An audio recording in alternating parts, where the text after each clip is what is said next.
안녕하십니까. 저는 취업 컨설턴트 10년차 취업의 신쌤이라고 합니다. 오늘은 여러분들에게 육아휴직에 대해서 좀 말씀을 드리려고 합니다. 취업을 준비하는 취준생이신 분들도 꼭 알고 계셔야 되는 부분이고요. 그리고 현재 직장인 분들도 본인이 지금 회사 생활을 하고 있지만 육아휴직에 대해서 정확히 잘 모르시는 분들이 많이 있거든요. 왜냐하면 2025년도에 제도가 또 새롭게 변화하였습니다. 그렇기 때문에 업데이트된 내용들을 위주로 여러분들에게 말씀을 드리도록 하겠습니다. 꼭, 꼭, 꼭 알고 있으셔야 되는 중요한 내용이기 때문에 꼭 끝까지 영상 봐주시면 감사드리겠고, 봐주시면서 뭐 시간 괜찮으시다라면은 구독과 좋아요를 눌러주시면 제가 또 다음 영상을 만들 때 아주 큰 힘이 될 것 같습니다. 뭐 아직 안 누르셨나요? 누르셨다고요? 네, 알겠습니다. 감사합니다. 자, 일단 여러분들 우리나라의 출산율에 대해서부터 먼저 한번 알아보도록 하겠습니다. 우리가 2024년도에는요, 출산율이 전체 0.68명으로 합계가 나왔습니다. 하지만 2024년도 막바지에는 0.7명까지도 올라간 걸로 제가 알고 있거든요. 하지만 이것도 아직까지는 큰 숫자라고 볼 수는 없지만 그래도 점점 사회적인 제도들이 많이 생기고 있으면서 그래도 줄어드는 것보다는 조금 더 증가하고 있다는 것에 대해서 저는 너무나도 다행이라고 생각이 듭니다. 2024년도에는 우리나라 출생아 수가 24만 2334명이었습니다. 이것은 2023년도에 비해서 7,000명 정도가 감소된 숫자입니다. 이것을 우리가 출산율이 계속 저조하고 있다는 것들에 대해서는 알고 있었잖아요. 하지만 이게 어느 정도 심한 거냐면 2016년도에 비해서 딱 절반이 깎였어요.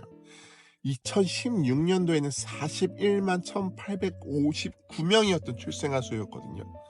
그러니까 정확히 딱 거의 뭐 8년 만에 절반으로 이게 딱 깎였다라고 보시면 될 것 같습니다. 출산율이 하락이 되면 정말 여러 가지 문제들이 생기겠죠. 이제 노령화 사회가 오잖아요. 이제 그런 상황이 되었을 때 경제적인 부분들에 대해서도 굉장히 좀 차이점들이 많이 생길 것 같습니다. 자, 그렇다면 이제는 육아휴직에 대한 급여 지급 방식에 대해서 한번 알아보는 시간을 가져보도록 하겠습니다. 가장 중요하죠. 왜냐면은 돈이 가장 중요하니까요. 아이를 키우기 위해서는 현실적인 부분이죠. 그렇기 때문에 이 급여에 대해서 한번 알아보도록 하겠습니다. 육아휴직 급여는요, 여러분들 절대 회사에서 내는 돈이 아닙니다. 뭐 회사에서도 어느 정도 부담하는 것 부분도 있을 수도 있지만 사실은 고용보험 기금에서 전액 여러분들에게 돈을 지불해 주는 거기 때문에 회사에서는 급여적인 부분에서는 크게 타격을 받지는 않습니다. 그렇기 때문에 여러분들이 돈에 받는 거에 대해서는 절대 눈치 볼 필요는 전혀 없으시고요. 여러분들이 고용보험 기금에 납부하는 세금으로 인해서 여러분들이 받는 돈이기 때문에 편안하게 받으시면 되시겠습니다. 대신에 여러분들이 6개월 이상의 고용보험에 가입이 되어져 있으셔야 합니다. 이 부분은 꼭 알고 계시길 바라겠습니다. 이따가 또 말씀드릴게요. 육아휴직 급여 지급 방식도 변경이 되어졌습니다. 2025년도부터요. 2024년도에는요, 월급의 80%만 지급을 했습니다. 그리고 최대 150만 원까지밖에 지급을 하지 못했습니다. 그리고 사후 지급금이라고 해서 25%가 존재했습니다. 내가 예전에는 월급에 300만 원을 받았어. 그렇다라고 해도 월급의 80%를 지급을 하잖아요. 하지만 최대가 150만 원이기 때문에 내가 월급을 300만 원 받아도 150만 원까지밖에 급여를 받지 못했습니다. 하지만 이것이 이제 2025년도부터 변경이 되었거든요. 월급의 100%를 지급을 하고요. 최대 250만 원까지 월 돈을 받을 수가 있습니다. 그리고 사후 지급금 이라는 부분이 폐지가 되었습니다.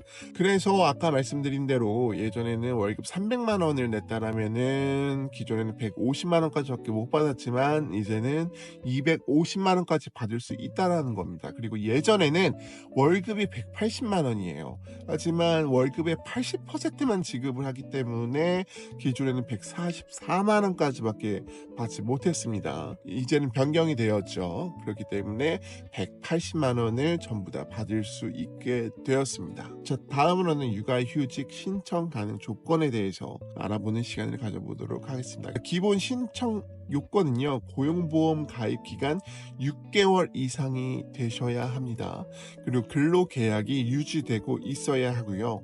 만 8세 이하 또는 초등학교 2학년 이하 자녀를 둔 부모만 신청이 가능했습니다.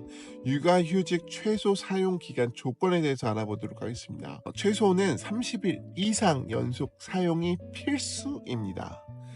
1주, 2주 뭐 이런 식으로 사용이 불가하다라는 거 꼭 기억해 주시길 바라겠습니다. 육아휴직 분할 사용 가능 횟수도 변경이 되었거든요. 기존에는 최대 2회만 분할이 가능했는데 이제는 최대 4회까지도 분할이 가능하게 되어졌습니다. 그리고 정규직뿐만 아니라 계약직, 파견직 근로자도 신청이 가능합니다. 하지만 프리랜서 및 특수 고용자 근로자들은 육아휴직을 사용하실 수가 없습니다. 자, 부모가 같은 자녀에 대해서 순차적으로 육아휴직이 사용 가능합니다. 같은 회사에 다니는 경우에는 조금 회사의 눈치도 봐야 되고요. 그리고 또 회사 내부의 어떤 나와져 있는 부분에 대해서 좀 맞춰 주실 필요가 좀 있습니다.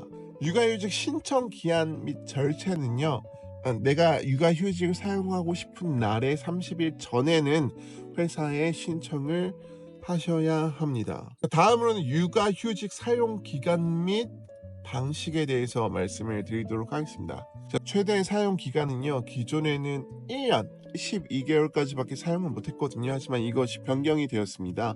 1년 6개월 최대 18개월까지도 사용 가능하게 변경이 되었고요. 부부 각각 18개월 사용이 가능합니다. 그러니까 합하면 최대 3년까지도 육아휴직이 활용할 수 있게 변경이 되었다라는 것입니다. 예를 들면은 맞벌이 부부 같은 경우는 엄마는 출산 후에 6개월 사용 후 복귀할 수 있는 거고요. 아빠는 엄마가 이제 복귀를 하면은 아빠가 6개월 동안 더 사용할 수가 있는 거예요. 그리고 엄마는 자녀가 초등학교 입학하기 전에 또 6개월을 또 추가로 사용할 수 있습니다. 우리가 분할할 수 있다라고 했죠. 그리고 아빠는 아이가 초등학교 1학년 때 마지막 또 6개월을 사용할 수가 있습니다. 그리고 또 추가로 말씀드릴 것은 배우자 출산 휴가가 확대가 되었습니다. 배우자 출산 휴가 기간이 연장이 되었는데요. 기존에는 10일이었어요.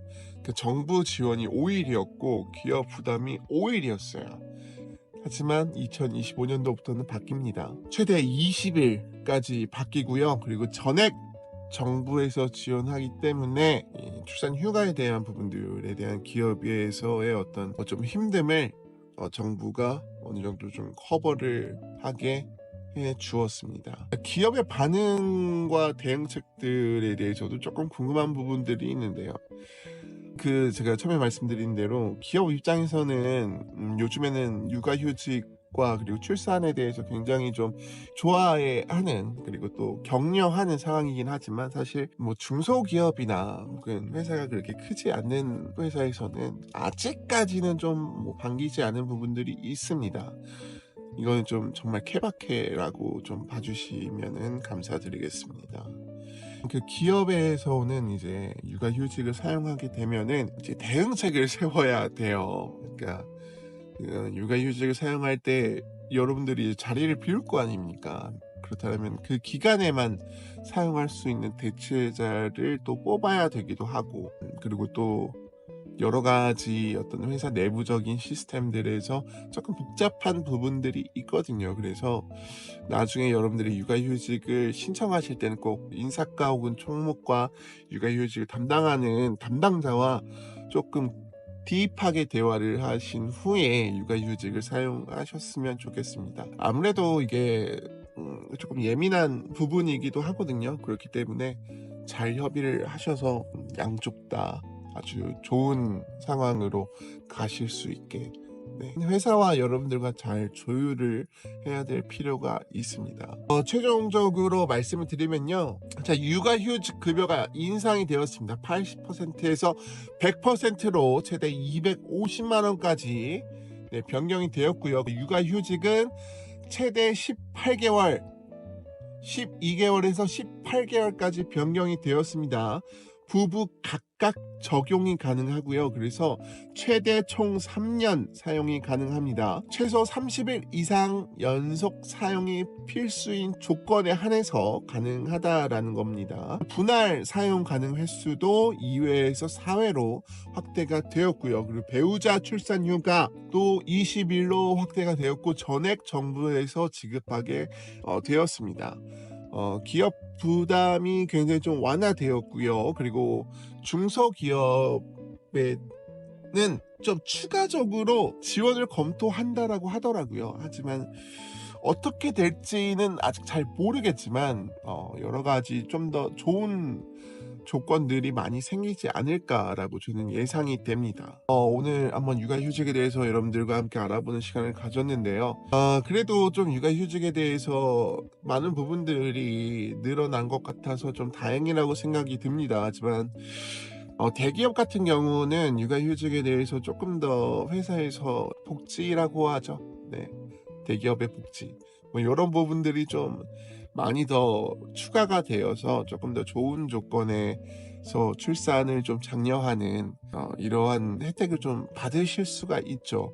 하지만 아직까지는 중소기업에서는 육아휴직에 대한 부분들이 조금 미흡하다라고 생각이 듭니다. 왜냐면 저도 이제 제 친구들이나 뭐 주위의 사람들이 이제 결혼한 친구들이 워낙에 많고 이제 그런 친구들을 봤을 때 아직까지는 육아휴직에 대한 부분들이 중소기업에서는 조금 불합리할 수도 있다. 하지만 정부가 대대적으로 현재 중소기업에 조금 포커스를 많이 맞추려고 노력을 하고 있는 것 같아요. 그래서 여러분들도 지금 내가 중소기업 다니고 있는데 육아휴직 제대로 쓸 수 있을까 이렇게 고민 되시는 부분들이 있잖아요.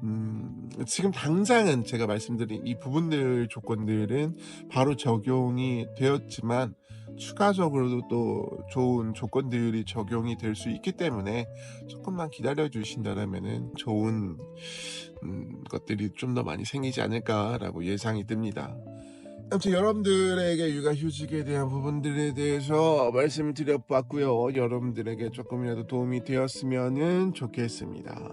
저는 취업의 신쌤이었고요. 영상 끝까지 봐주셨다면 구독과 좋아요 눌러주시면 너무나도 감사드리겠습니다.